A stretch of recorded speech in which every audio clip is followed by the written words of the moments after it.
Hello friends, कैसे हैं आप लोग। स्वागत है आपका हमारे यूट्यूब चैनल में। तो फ्रेंड्स, हम लोग जो है अशोक के बारे में पढ़ रहे थे और यह जो है आपका बैच जो है टोटली जो है आर के लिए जो है प्रतिबद्ध है। तो हम लोग इसमें जो है अशोक साम्राज्य के बारे में हम लोग पढ़ेंगे। तो हम लोग अशोक के बारे में कहाँ तक पढ़ चुके थे, तो अशोक के जो है हम लोगों ने उसके जो है परिचय पढ़ा था। उनके जो है इतने सारे जो अभिलेख होते हैं, स्तंभ लेख होते हैं, वहाँ हम लोगों ने देखा। ठीक है। उसके बाद जो है हम लोग अब हम लोग को जो है साम्राज्य विस्तार पढ़ना है। और यह क्लास जो है मोस्टली आपके लिए जो बहुत बेनिफिशियल है, क्योंकि इसमें मैं वो चीज़ बताऊंगा ना, जैसे कि वो क्या है कि एग्जाम में क्या है, कई बार शब्दावलियों से और मंत्री परिषदों से जो है जो प्राचीन काल की हैं उनका जो है अर्थ पूछ देता है। जैसे कि सीता अध्याय के बारे में सुना होगा आप लोगों ने, तो ऐसे ही जो है। और जो प्राचीन समय में जो न्यायपालिका होती थी उसके जज को क्या कहते थे, ठीक है, और न्यायपालिका कैसे कार्य करती थी, तो उन सब चीज़ों को जो इसी वीडियो में हम लोग देखेंगे। तो आप इसे जो है देखिएगा, क्योंकि आपके एग्जाम में जो अशोक से क्वेश्चन जो रह जाते थे और जो भी है ना, तो आपको यहाँ से मिल जाएगा। तो आप ये देखिए, आपके लिए बहुत बेनिफिट होगा।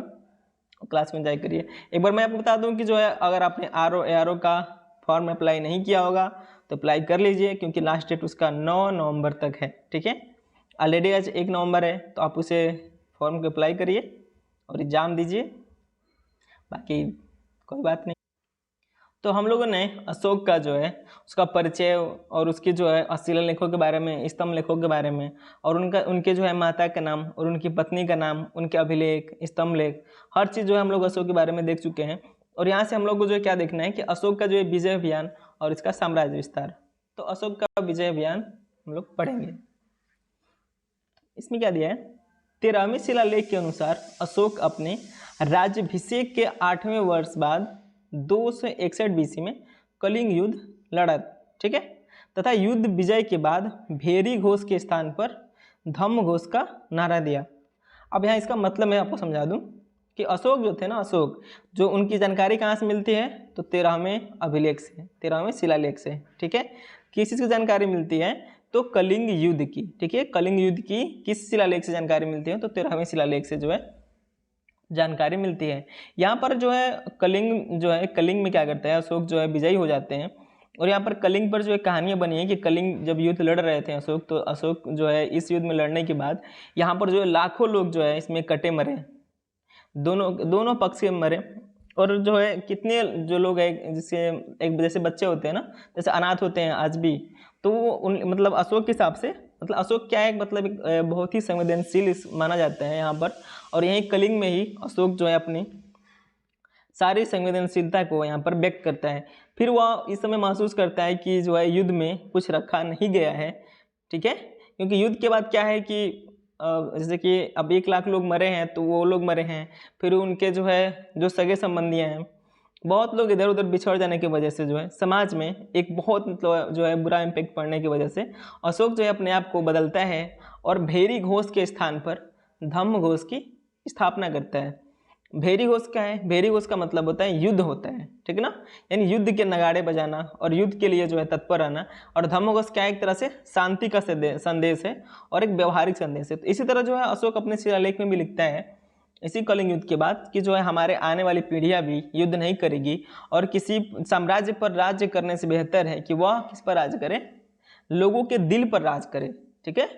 तो वो जो है अशोक ने यहाँ पर अपना जो है व्यक्त किया था। अशोक ने अपने अभिलेखों में केरल पुत्र, ठीक है, सरियापुत्र, चोल, पांड्या, इन सब के बारे में हम लोग को पढ़ना है। ताम्रपाणी, जिसे ताम्रपाणी को जो यहाँ पर श्रीलंका कहा गया है आज आधुनिक नाम में, तो पड़ोसी राज्यों का भी उल्लेख किया है। अशोक ने अपने अभिलेखों में किसका उल्लेख किया है, तो इन सारे राज्यों का और इन जगहों का भी उल्लेख अशोक ने किया हुआ है। अब अशोक का साम्राज्य विस्तार देखेंगे कि अशोक ने जो है कहाँ कहाँ तक साम्राज्य विस्तार किया है। ठीक है। तो आप जो है यहाँ पर मैप में आप देख सकते हैं कि जो है अशोक का जो है साम्राज्य विस्तार कहाँ से कहाँ तक रहा है। ठीक है ना, एक बार फिगर देख लीजिए और यहाँ से आप इसको देखिएगा।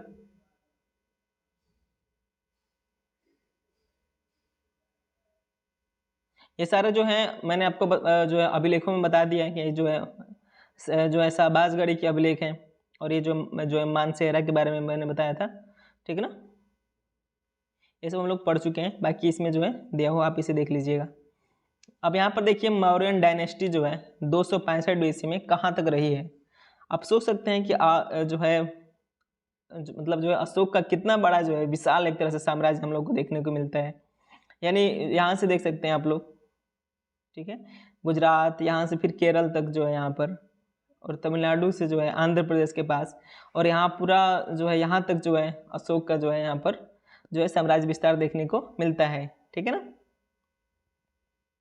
यहाँ पर जगह भी देख सकते हैं, यहाँ पर यह उज्जैन शहर है। ठीक है ना।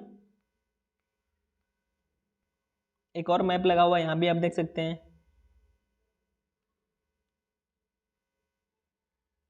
यह अभिलेखों के बारे में जो यहाँ पर दिया है, ये जो है दिल्ली टोपरा अभिलेख है। ये जो है आप देख सकते हैं कांधार है। यहाँ से आप इसको देखकर फिर आप इसे स्टडी करिएगा। ठीक है। और हम लोग देख लेंगे इसका जो है विस्तार कहाँ से कहाँ तक है। तो यहाँ पर साउथ में देखेंगे भारत के, तो कर्नाटक तक फैला हुआ था, और यहाँ से कर्नाटक, फिर गुजरात, फिर ऐसे अफगानिस्तान, फिर कश्मीर, नेपाल, ठीक है, और बंगाल के क्षेत्र तक ऐसे जो है अशोक का साम्राज्य फैला हुआ था। ठीक है ना। अशोक का साम्राज्य आप यहाँ भी देख सकते हैं, सारी चीज़ आप यहाँ से देख लीजिएगा। यहाँ पर अभिलेखों की भी जानकारी मिली है, मैंने यहाँ पर फिगर लगा दिया है, आप इसे देखेंगे। एक इसका जो है PDF आपको टेलीग्राम पर मिल जाएगा। आपको अगर उसको यहाँ से देखेंगे तो आपको और बेहतर जो है समझ में आएगा। अब यहाँ पर कुछ इंपॉर्टेंट जो है हम लोग यहाँ से पॉइंट देख लेते हैं अशोक से जुड़ी हुई। अशोक ने कश्मीर में श्रीनगर की स्थापना की। श्रीनगर की स्थापना किसने किया? तो अशोक ने किया। कहाँ पर? कश्मीर में। नेपाल में ललित पत्तन नगर बसाया। ठीक है। नेपाल में क्या किया इसने? तो ललित पत्तन नामक जो है नगर बसाया। अशोक के पुत्र महेंद्र तथा पुत्री संघमित्रा को बौद्ध धर्म के प्रचार प्रसार के लिए श्रीलंका भेजा। अशोक जो है कलिंग युद्ध के बाद जो है इतना मतलब प्रेरित हुआ और अपने इतना मतलब दुखी था उस युद्ध से, उस जो है विशाल जो नरसंहार हुआ था, कितने सारे जो लोग मरे थे, उसके बाद अपना जो है धम्म नीति को जो है प्रसार करने के लिए, बौद्ध धर्म को प्रसार करने के लिए अपने जो है पुत्र और पुत्रियों को भी जो है कई मतलब भारत के कई क्षेत्र और भारत से बाहर भी जो इसने भेजा था अपन जो है इस धर्म का प्रचार प्रसार करने के लिए। ठीक है। अब हम लोग अशोक की जो है धार्मिक नीति देखें तो आप यहाँ से देख सकते हैं इसके धार्मिक नीति, यानी अशोक के समय जो है इसकी धार्मिक नीतियाँ क्या रही हैं। तो अशोक जो है अपने प्रारंभिक जीवन में शिव का उपासक था।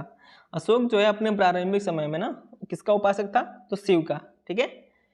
यह निग्रोध नामक भिक्षु को देखकर उपगुप्त से बौद्ध धर्म में दीक्षित हुआ। यानी इसने जो है बौद्ध धर्म की दीक्षा कर लीजिए, शिक्षा कर लीजिए, किससे लिया है? तो उपगुप्त से लिया है। ठीक है ना। आप इसे याद रखेंगे। बौद्ध धर्म की पवित्र स्थल की यात्रा किया जो क्रमशः है। ठीक है। अशोक ने क्या किया कि जो है बौद्ध धर्म की पवित्र स्थल की जो है यात्रा किया। इसने कौन कौन सी जगह पर यात्रा किया? तो आप यहाँ से देख सकते हैं। पहले बोध गया गया था, फिर कुशीनगर, फिर लुम्बिनी, कपिलवस्तु, सारनाथ, श्रावस्ती। ठीक है। अब ये जो अशोक जो है यहाँ पर क्या है, तो यह जो है इसका धार्मिक नीति में जो है यह धार्मिक सहिष्णुता की भावना रखता है। धार्मिक सहिष्णुता मतलब यानी एक तरह से सर्वधर्म समभाव की भावना। ठीक है ना। सर्वजन हिताय सर्वजन सुखाय की अवधारणा में विश्वास करता था अशोक। ठीक है। यानी जो है सर्वजन यानी अधिक से अधिक लोगों के जो है हित के बारे में और उसके सुख के बारे में यह विश्वास करता था, यानी उनके लिए जो अपनी पॉलिसी लेकर आता था और जनता के हित में कार्य करता था। ठीक है ना। अब हम लोग यहाँ से देख लेंगे मौर्यकालीन प्रशासन। यहाँ से हम लोग क्या देखेंगे? मौर्यकालीन प्रशासन। यहाँ से जो है आपको बहुत सारे क्वेश्चन जो है वनडे एग्जाम में आपको देखने को मिल जाएंगे। ठीक है। इसके प्रमुख स्रोत क्या हैं प्रशासन के? तो कौटिल्य का अर्थशास्त्र है, मेगास्थनीज की इंडिका है, और अशोक के अभिलेख भी हैं, रुद्रदामन के जो है जूनागढ़ जैसे अभिलेख है। तो ये सारी चीज़ क्या है जो है मौर्यकालीन प्रशासन के स्रोत हैं। हम लोग यहाँ से जो है मौर्य प्रशासन का जो है विभाजन देखेंगे। ठीक है।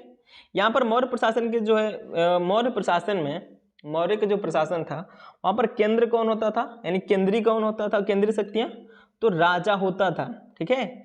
यहाँ पर क्या होता था मौर्य के समय कि राजा ही मुखिया होता था, वो यही कार्यपालिका भी होता था और यही न्यायपालिका भी होता था और यही जो है व्यवस्थापिका भी होता था। यानी तीनों का प्रमुख कौन था?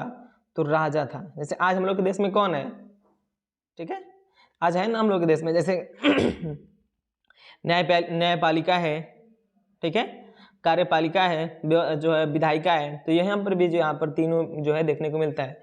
लेकिन हम आज आधुनिक युग में तीनों के जो कार्य हैं अलग अलग हैं, भले ही मिलजुल कर करते हैं लेकिन तीनों के कार्य क्या हैं, अलग हैं, अलग इन लोगों का सिस्टम है। लेकिन यहाँ पर क्या था कि मौर्य प्रशासन में जो है जो तीनों के जो प्रमुख होते थे, कौन होते थे, राजा है। राजा का ही निर्णय जो होता था अंतिम होता था। अब यहाँ से देखेंगे प्रांतीय जो है, तो प्रांत में कौन होता था, प्रांत में राज्यपाल हुआ करते थे। और राज्यपाल कौन होते थे, तो इसी जो है राज्य के जो कुमार लोग थे यानी राजकुमार लोग, इन्हें कुमारमत्ते भी कहा गया है, इन्हें कुमार भी कहा गया है। तो इन्हीं लोगों को जो है राज्यपाल नियुक्त किया जाता था, ठीक है। मंडलम क्या होता है, तो जो मंडलम के जो प्रमुख होते थे उन्हें क्या कहा जाता है, तो प्रतिष्ठा कहा जाता था। और महामात्य एग्जाम में पूछे जो है मंडलम के प्रमुख कौन होते थे, तो प्रतिष्ठा आप कहेंगे या महामात्य कहेंगे। अब यहाँ पर देखेंगे आहार या विषय या स्थानीय जो शक्तियाँ होती थी, स्थानीय जो होते थे शक्तियाँ होती थी, उसके प्रमुख को क्या कहा गया है, तो स्थानीय कहा गया है, विषयपति कहा गया है, और यहीं को जो है गोप कहा गया है मौर्य प्रशासन में। यहाँ पर और किसी की बात नहीं हो रही है, ये केवल मौर्य की। अगर एग्जाम में पूछे मौर्य का नाम पकड़ के तो आप यहाँ से बताएंगे। ग्राम के जो प्रमुख होता था उसे क्या कहा गया है, तो ग्रामीणी कहा गया है। तो ये क्या है, मौर्य जो है मौर्य काल के जो ये लोग प्रशासन है, ठीक है ना, यानी ऊपर से लेकर नीचे तक। आज भी क्या आपको देखने को मिलेगा कि ऊपर प्रधानमंत्री हैं, फिर राज्य में आएंगे तो मुख्यमंत्री देखने को मिलेंगे, फिर से विधायक देखने को मिलेंगे, ठीक है। फिर ऐसे बहुत सारी श्रेणियां बनी हुई है और अंत जो है ग्राम प्रधान तक जो है, जिसे हम लोग सरपंच के नाम से जानते हैं, तो यहाँ तक जो है श्रेणियां बनी हुई मिलती है। तो ऐसे सिस्टम जो है मौर्य काल के समय भी था। तो स्टार्ट कहाँ से था, तो केंद्रीय शक्तियाँ से था, ठीक है। तो आप लोग यहाँ से देखेंगे, इसे आप लोग याद कर लेंगे क्योंकि एग्जाम में ऐसे जो है देखकर बहुत कंफ्यूज करते हैं लोग, ठीक है। तो आप इसे याद रखेंगे तो आपके एग्जाम में प्रॉब्लम नहीं आएगी। मौर्य साम्राज्य 5 प्रांतों में विभाजित था, ठीक है। मौर्य जो साम्राज्य था ना, मैंने मौर्य का जो साम्राज्य है वह कितने भागों में जो है विभाजित था, तो 5 प्रांतों में। कौन कौन से, उत्तरापथ, तो उत्तरापथ किसे कहा गया है, तो तक्षशिला को, जो पाकिस्तान में है, ठीक है। और दूसरा किसको कहा गया है, दक्षिणापथ यानी स्वर्णगिरी, जो कर्नाटक में है, जो यहाँ पर है, इसी हम लोग का भारत है, तो यहाँ पर जो है स्वर्णगिरी है, ठीक है ना। तीसरा अवंती राष्ट्र है, तो ये उज्जैन है मध्य प्रदेश में, ठीक है ना। चौथे जो है कलिंग है, जिसे तोसली कहा गया है, ये उड़ीसा में है। और जो है प्राची है यानी पासी कहा गया है, तो ये पाटलिपुत्र, आपको पाटलिपुत्र पता होगा, जो पटना आज के समय में है, इसी को। तो ये 5 प्रांत में विभाजित था। आप याद रखेंगे कि मौर्य वंश में, मौर्य काल में जो है कितने प्रांत थे, तो 5 प्रांत थे। कौन कौन से, तो उत्तरापथ, दक्षिणापथ, अवंती राष्ट्र, कलिंग और पासी या प्राची। इसे आधुनिक नाम इन लोग का मैंने लिखा है यहाँ पर, आधुनिक नाम भी आप लोग यहाँ से देख लेंगे, ठीक है।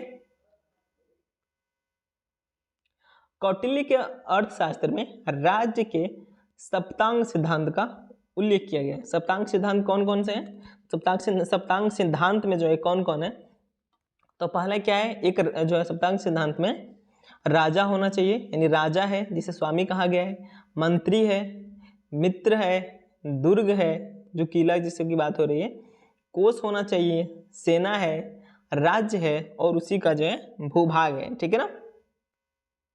अगर एग्जाम में पूछे कि सप्तांग में जो है कौन कौन से शामिल है, तो ये बात आप पढ़े रहेंगे तो आप यहाँ से एग्जाम में आंसर दे सकते हैं। नेक्स्ट देखते हैं हम लोग, अर्थशास्त्र में केंद्रीय प्रशासन के अंतर्गत 18 तीर्थों का उल्लेख किया गया है। जो है अर्थशास्त्र में जो है केंद्रीय प्रशासन के अंतर्गत 18 तीर्थों का उल्लेख किया गया है, जो मौर्य केंद्रीय प्रशासन के सबसे उच्च अधिकारी थे, ठीक है। अब उच्च अधिकारी में हम लोग देख लेते हैं, समाहर्ता। समाहर्ता किसे कहा गया है, तो जो राजस्व विभाग होता था, जैसे आज राजस्व विभाग है, तो राजस्व विभाग के प्रमुख को मौर्य काल में समाहर्ता कहा गया है, ठीक है। दूसरा जो है फौजदारी न्यायालय के प्रमुख जो न्यायाधीश होते थे, जैसे हम लोग का जो चीफ जस्टिस जो है इंडिया है, ठीक है, तो उसी तरह उस समय जो फौजदारी न्यायालय होता है, एक जो होता है फौजदारी होता है, दूसरा दीवानी होता है, लेकिन यहाँ पर किसकी बात कर रहे हैं, फौजदारी की। तो जो फौजदारी जो न्यायालय होती थी, तो इसका जो है प्रमुख न्यायाधीश कौन होता था, तो प्रतिष्ठा होता था, ठीक है। राजकीय कोषागार का प्रमुख कौन होता था? तो सन्निधाता। ठीक है, नाम थोड़े टेढ़े मेढ़े हैं पर आपको याद करना कंपलसरी है, फिर आपको एग्जाम में कोई दिक्कत तो नहीं आएगी अगर ये सब पढ़ कर जाएंगे तो। उद्योग का प्रमुख अधिकारी कौन है? तो कर्मांतिक है। सीमावर्ती किलों का प्रमुख कौन है? तो अनंतपाल। इसे भी आप याद रखेंगे। और आगे देख लेते हैं, सबसे इंपॉर्टेंट जो यहाँ पर अर्थशास्त्र में 26 विभागाध्यक्षों का उल्लेख किया गया है, जिसे मेगास्थनीज ने मजिस्ट्रेट का कर उल्लेख किया है। विभागाध्यक्ष यानी विभाग होंगे और उसके अध्यक्ष होंगे। जैसे आज भी विभाग है, जैसे जल विभाग है, नल विभाग, जैसे जल विभाग है, फिर से वर्षा विभाग है, तो कई सारे विभाग है ना यहाँ हमारे भारत में आज भी आधुनिक युग में। उसी तरह उसमें भी विभाग जो होते थे और उनका मतलब क्या होता था, हम लोग यहाँ से इसको देखेंगे। पहला होता था सीता अध्यक्ष, इसकी महत्व बहुत ज़्यादा होती थी। तो किसका अध्यक्ष होता था? तो जो राजकीय कृषि विभाग जो था उसका अध्यक्ष को जो हम लोग क्या कहते थे? सीता अध्यक्ष। वाणिज्य विभाग का अध्यक्ष, जो वाणिज्य होते थे, जो साम्राज्य में जो वाणिज्य होती थी, उस वाणिज्य विभाग के अध्यक्ष को पण्याध्यक्ष कहते थे। क्या कहते थे? पण्याध्यक्ष। ठीक है। और जो बूचड़खाने के प्रमुख को सूनाध्यक्ष कहते थे। बूचड़खाने क्या होते हैं? तो बूचड़खाने जहाँ पर जो है मवेशियों को मारे जाते हैं, ठीक है ना, मारकर उसके जो है मांस बेचे जाते हैं, उसे बूचड़खाना कहते हैं। महालेखाकार को क्या कहते हैं? तो अचपतला अध्यक्ष कहते हैं। खनन विभाग के जो है प्रमुख क्या कहेंगे हम लोग? तो आकारा अध्यक्ष कहेंगे।